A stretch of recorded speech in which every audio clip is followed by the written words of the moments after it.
Experts on serial killers appear on the local news and talk shows.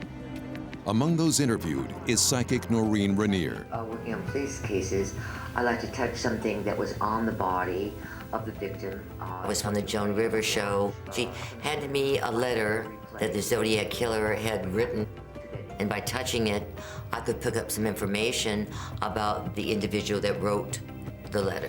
Police are intrigued by Renier's impressions. Task Force decided to contact her to see if she can assist us with this investigation.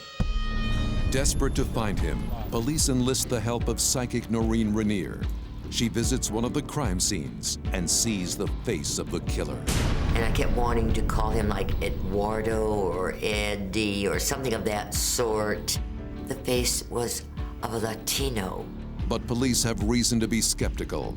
Every witness reported seeing a black male fleeing the scene. The skin was brown. We also recovered this at the scene.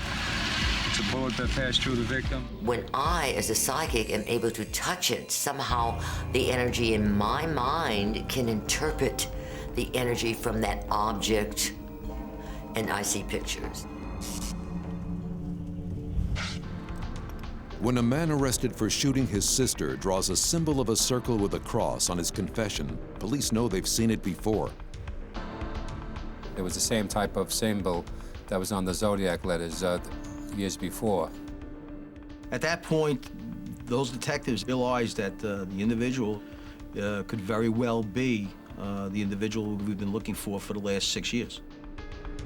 Everything about the suspect matches the profile given by Noreen Renier. I remember seeing a brick building. I could see the fire escape in an ethnic neighborhood. I could see the subway. The suspect lived in a four-story brick building. It was an ethnic neighborhood. The subway was very close to the location. And when police hear his name, they stop dead in their tracks. He told investigators that his name was Heriberto Seda, but that his friends and family called him Eddie. The same name Renier had heard in her vision. The man in question is Latino.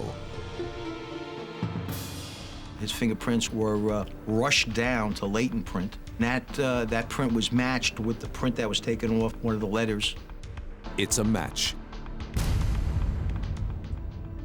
Eddie Seda did confess to being the Zodiac Killer. I mean, it was huge. There was a tremendous sense of relief with the public and with the police department. They got the Zodiac Killer.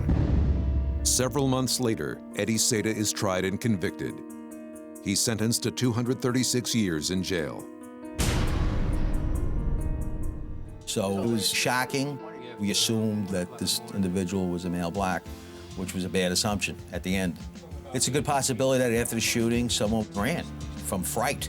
And that description was given to us of this male black. I knew he was Latino. I never had any doubts of my impressions or images or the things that I see in my mind. I never compare my information to what other people say.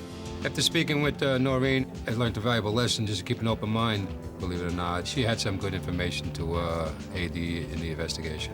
I wouldn't have a problem working with Noreen again.